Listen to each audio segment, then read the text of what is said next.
Sur demande des gérants de l'environnement, l'Unikin pour Christ, en collaboration avec le comité de gestion de l'Université de Kinshasa, a organisé une conférence débat sur la lutte anti-érosive et la salubrité sur le site universitaire et en RDC le samedi 7 avril 2012.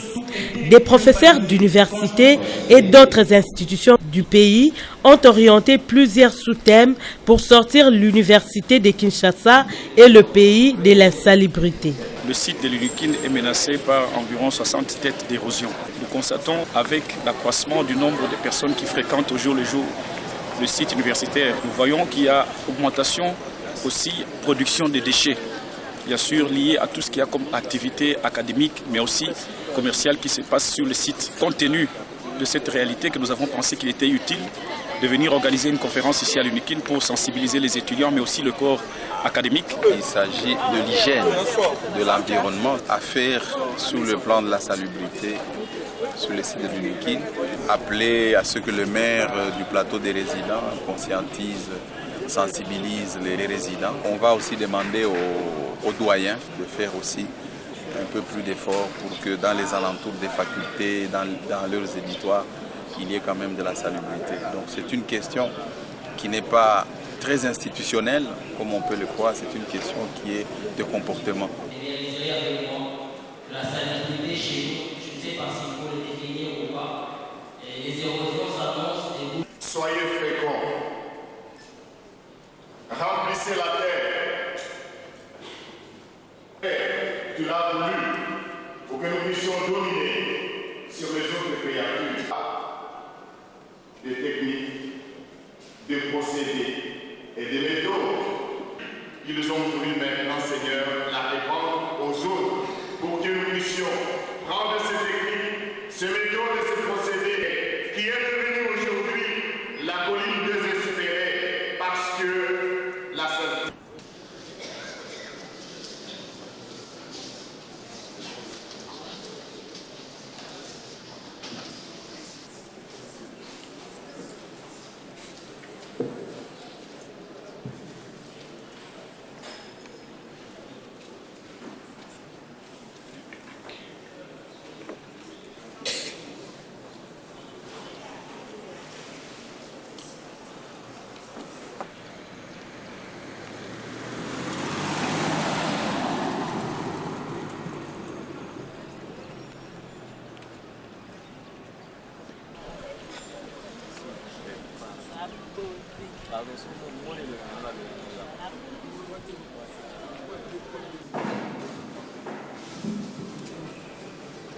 Merci. Bien. Après, il a un mot de circonstance pour nous et des avancées pour les proposer. Et nous avons accordé cette opportunité pour élever sa voix, cette avant des initiatives qui ne cessent pas pour encourager l'été. L'Unikin pour Christ, c'est une plateforme d'appui et en République démocratique. À travers tout, trouve des substances organiques, protéines, lipides, glucides, fibres, comme substances minérales, comme substances organiques, que les plantes constituent la nourriture. De l'homme, c'est la nature. Il y a toujours le phénomène d'érosion qui s'accentue. Et bien sûr, tant que la Seigneur, lorsque j'ai été appelé au téléphone, je crois que c'était par la paroisse, parce que bon, l'université, c'est mon université, les étudiants, je les connais, et il y a parmi eux des gens qui peuvent aussi bien présenter ce sujet que moi. Donc ils sont vraiment à l'aise pour le faire. Mais bon, si je suis revenant toujours sur le site de l'université, je vois déjà mon frère Casimir qui bouge la tête parce qu'on a eu à discuter pas mal de temps crucial que sont les érosions. Parce que, en fait, juste pas pire que ça, là où on a construit des canalisations modernes, c'est le cas de la cité Maman Mobutu, tout était urbanisé, construit la DEAS pour pouvoir amortir le choc de l'eau qui arrive. Mais ce qui se passe, c'est quoi? la population quinoise, toujours elle, qui est à la base, jusqu'à ce que nous avons perdu, je crois, plus de 40 maisons à ce niveau-là. Donc, c'est toujours cette population quinoise qui... voilà un peu quelques données sur la ville de Kinshasa. On a une superficie de 9 900 mais à côté des déchets solides, il faut aussi seulement à peu près 350 000 mètres cubes des eaux. La composition des déchets qui sont produits au niveau de la ville de Kinshasa, et tel que nous les connaissons parfois, c'est que nous pouvons les valoriser. Nous ne pouvons pas du tout valoriser. Donc il n'y a aucune structure de valorisation dans cette ville. Et quelqu'un doit se lancer dans cette histoire-là, combien il peut gagner par jour, bien sûr, comme chiffre d'affaires. Il y a une mare d'eau, et les déchets autour, et juste à côté, on vend des aliments.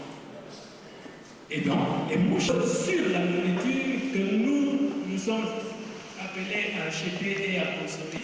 Nous dépensons tout notre argent pour soigner les enfants, pour nous faire soigner, alors que tu consommer, avoir de l'énergie et faire du travail. Pas n'importe quel travail, mais les caniveaux sont devenus des décharges à cause du comportement qu'il faudrait, vous, les chercheurs, étudiants, exploiter pour connaître un peu les travaux de voirie, bien sûr, et aussi la construction des systèmes de téléconstruction. La commune de Massina, la commune de Kimpansek. Aujourd'hui, ce sont des communes qui sont nées de façon spontanée. Les gens ont construit parce que c'était de la bonne terre, une inondation permanente. Alors, le problème, si on connaît ou on peut commenter sur les déchets municipaux solides, il n'y a encore rien sur, ils ne sont pas encore connus jusqu'aujourd'hui. Alors, il se pose à Lingouala, à Kinshasa, à Babou, Kitambo, Kandal,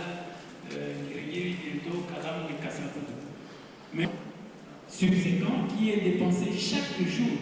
Mais ce montant doit être disponible. Donc vous voyez qu'il y a plusieurs intervenants pour que nous puissions finalement... à la rencontre de ce jour, mais aussi les autorités de l'UNIKIN,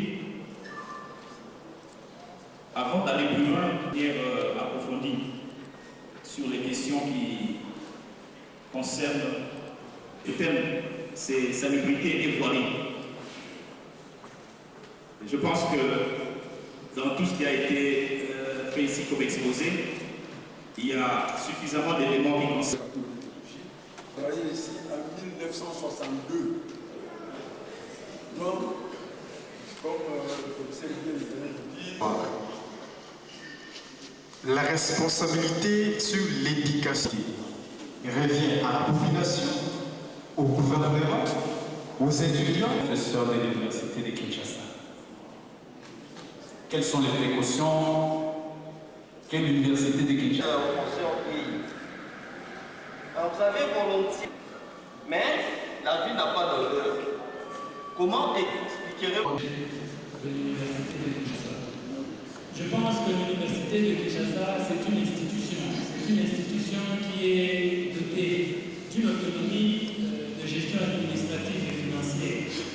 Et de cela, l'université doit prendre en charge la gestion de ses déchets. Si la ville, à travers sa structure qu'est la RATPK, doit intervenir au niveau de l'Université de Kinshasa, c'est l'université qui formule la demande. Et la RATPK n'est pas un service de bienfaisance.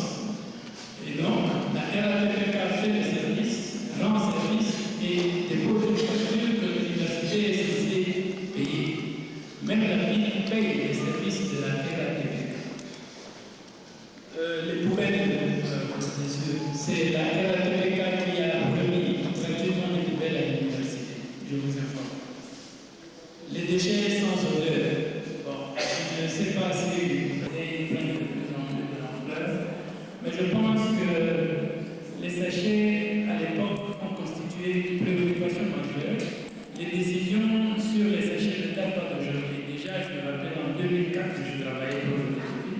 Il y a eu ces décisions-là. Mais il y a un problème assez sérieux au niveau des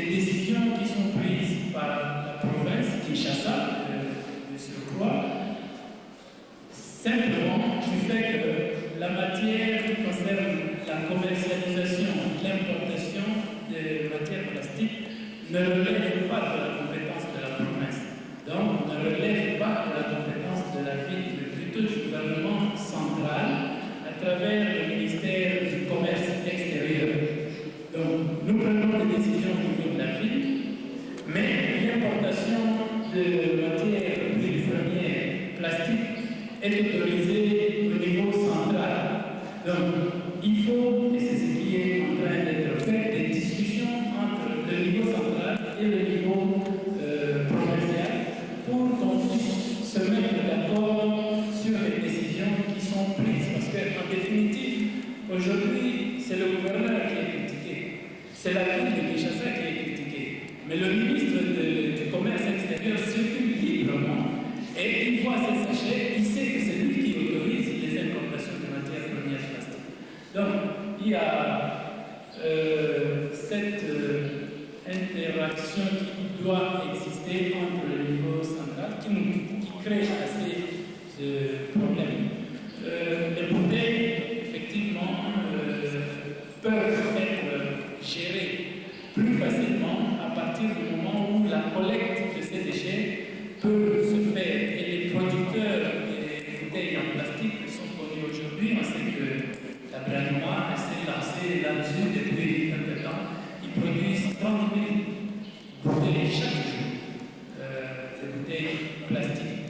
Et donc, il y a une certaine taxe que la Brahima ou tous les producteurs de bouteilles plastiques vont payer pour organiser la reprise et le ramassage de ces matières plastiques. Bon, les sachets, je me dirais peut-être qu'on peut valoriser, c'est vrai, à l'université d'ailleurs, la faculté des sciences de département d'environnement est en train de produire aujourd'hui, il fallait que l'on vous l'amène, des pavés à base de plastique et du sable qui sont beaucoup plus résistants que les pavés en béton que nous pouvons utiliser dans les travaux de voirie. Mais ça ne signifie pas qu'on peut autoriser la production de matières plastiques.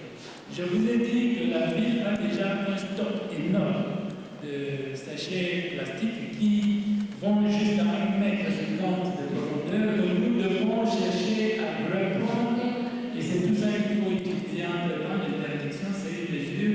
Quand une mesure politique est là, on accompagne la mesure politique. Le reste, on verra après.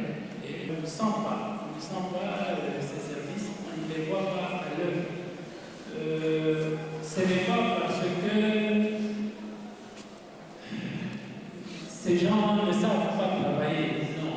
Je pense qu'il y a une question de motivation, une question de